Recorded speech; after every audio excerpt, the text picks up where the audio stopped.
अस्सलाम वालेकुम नाज़रीन, बिन्ते मोहम्मद स्टोरीज़ में खुश आमदीद। नाज़रीन, इस हकीकत से तो आप सब आशना हैं कि इस वक्त दुनिया में यहूदी मुसलमानों के मुकाबले में बहुत ताकतवर कौम है। अमेरिका भी इसराइल से पूछे बगैर कुछ नहीं करता।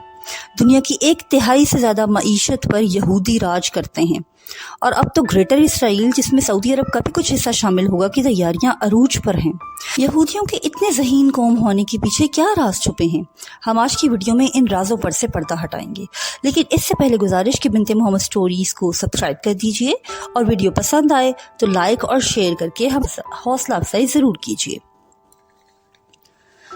डॉक्टर स्टीफन ने यहूदियों की तरक्की पर 3 साल तहकीक की। उन्होंने देखा कि यहूदी हामिला औरतें अपने हमल के बिल्कुल इब्तदाई दिनों से बच्चे की तरबियत शुरू कर देती हैं। बिल्कुल इब्तदा से वो मैथ्स के सवाल हल करती हैं, खुश रहती हैं, खुराक का ख्याल रखती हैं, गाना गाती हैं, पियानो और वायलिन बजाती हैं। डॉक्टर स्टीफन ने जब हर खातून के हाथ में मैथ्स की बुक देखी तो एक हामला औरत से पूछे बगैर ना रह सके कि वो ऐसा इसीलिए करती हैं कि बच्चे की नशोनुमा अच्छी हो और बच्चे का जहन तेज हो। तो उसने तस्दीक कर दी कि हाँ, हम ऐसा बच्चे की जहानत की नीयत से ही करते हैं।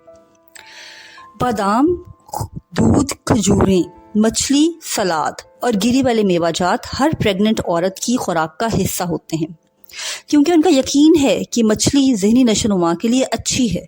वो समुद्री मछली का तेल भी पीती हैं, जिसे आम जुबान में कॉड लिवर ऑयल कहा जाता है। वहाँ की प्रेग्नेंट खवातीन फ्रूट हमेशा खाने से पहले खाती हैं कि हजम ज़्यादा अच्छा होता है और न्यूट्रिएंट्स ज़्यादा मिलते हैं। और जैसे किसी फैक्ट्री में मयार का ख्याल रखा जाए तो अच्छी प्रोडक्ट बनकर सामने आती है, इसी तरह यहूदियों के यहाँ पैदा होने वाले बच्चे उनकी तमाम कोशिशों के नतीजे में बहुत ज़हीन होते हैं। नाजरीन, मुसलमानों की तारीख बताती है कि जब मुसलमानों की माएँ भी बच्चों की तरबियत पर ख़ास तवज्जो देती थीं, जैसे कि सिर्फ बावजू होकर दूध पिलाती थीं, तो बच्चे हज़रत शेख अब्दुल कादिर जिलानी जैसे बनते थे।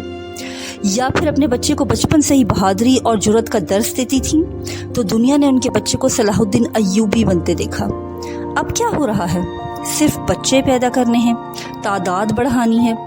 अब तो कभी कभी माँ की सेहत को भी नज़रअंदाज कर दिया जाता है, बच्चे का मकसद हयात और तरबियत को भी नज़रअंदाज कर दिया जाता है।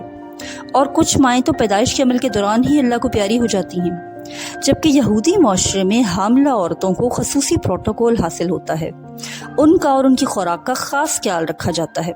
जब बच्चा पैदा हो जाता है तो फिर बच्चे की खुराक का ख़ास ख्याल रखते हुए उसे दूध, अंडा, मछली का तेल, बादाम, खजूरें और फ्रूट बाकायदगी से दिए जाते हैं। उनको शुरू से ही हमारे बच्चों की तरह नरमो नाजुक बनाकर नहीं रखा जाता, बल्कि शुरू से ही मुख्तलिफ एक्सरसाइजेस करवाई जाती हैं।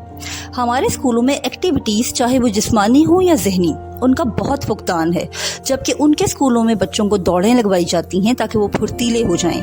3 साल की उम्र से ही तीर अंदाजी करवाई जाती है ताकि उनको फोकस करने की आदत डेवलप हो और अपनी ज़िंदगी में मुश्किल से मुश्किल मामले पर फोकस करके हल तलाश कर सकें।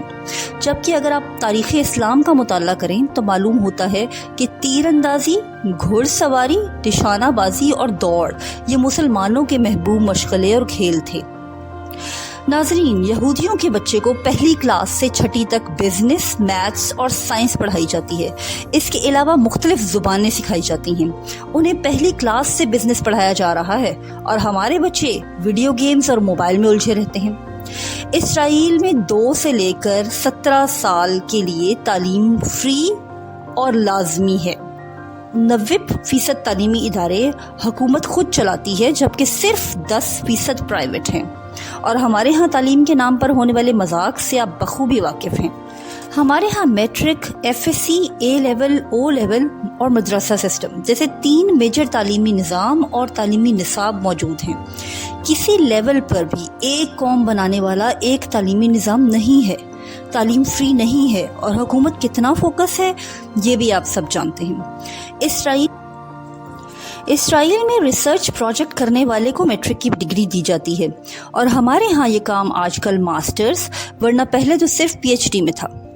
उनका हर बच्चा सेकेंडरी के बाद से अमूमी तौर पर फौजी ट्रेनिंग हासिल करना शुरू कर देता है और बैचलर्स के बाद खसूसन फ़ौज में 2 से 3 साल बाकायदा काम کرتا ہے اور فوج اس کی فیس ادا کرتی ہے۔ اس طرح ہر اسرائیلی مرد اور عورت تعلیم سے فارغ ہو کر ایک ٹرینڈ فوجی بھی ہوتا ہے۔ بزنس میں ماسٹرز کی ڈگری حاصل کرنے والوں کے لیے ضروری ہوتا ہے کہ وہ کوئی پروفٹ بیسڈ پریکٹیکل پروجیکٹ ضرور تیار کریں۔ جب تک وہ خاص منافع نہ کما لیں انہیں ڈگری نہیں ملتی۔ جبکہ ہمارے ہاں تعلیم کا مقصد اچھی نوکری ہے، اچھا بزنس کرنا نہیں۔ جبکہ اسلام میں واضح طور پر روزی کا 90% حصہ تجارت میں تلاش کرنے کا حکم دیا گیا ہے اور 10% حصہ دوسرے کاموں میں۔ ایشیا کی 100 یونیورسٹیوں میں سے اسرائیل کی 6 ٹاپ پر موجود ہیں، جبکہ اسرائیل کی 4 یونیورسٹیاں پوری دنیا کی 150 یونیورسٹیوں میں ٹاپ پر ہیں، اور ہائر ایجوکیشن کی 1200 یونیورسٹیوں میں سے اسرائیل کی 3 یونیورسٹیاں ٹاپ پر ہیں، اور ایشیا کی یونیورسٹیوں کا نمبر ہی 500 پر جا کر آتا ہے۔ وہ ہر مضمون میں جیسے کہ business, science, maths, computer, chemistry, physics اور لائف سائنسز میں ٹاپ پر ہیں، جبکہ پاکستان کی کوئی یونیورسٹی لسٹ میں ہی شامل نہیں۔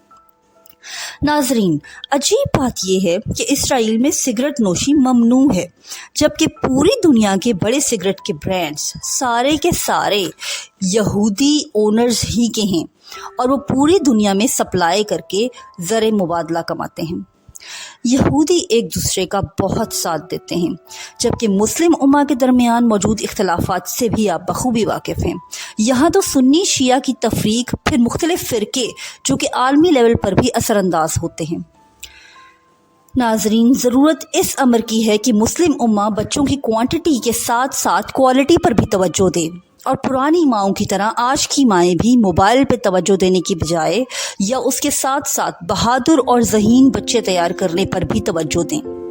ملکی لیول پر علامہ اقبال کے شعر کے مطابق ہر فرد کو قیمتی جانتے ہوئے اسے ملت کے مقدر کا ستارہ سمجھا جائے اور بنایا جائے، اور عالمی سطح پر ہم لوگوں کو اپنے اختلافات بھلا کر مسلم امہ بننے کی ضرورت ہے، ورنہ وہ علامہ اقبال کا شعر ہے جرم ضعیفی کی سزا مرگ مفاجات، اور یہ سزا تو ہم مسلمان کافی عرصے سے بھگت ہی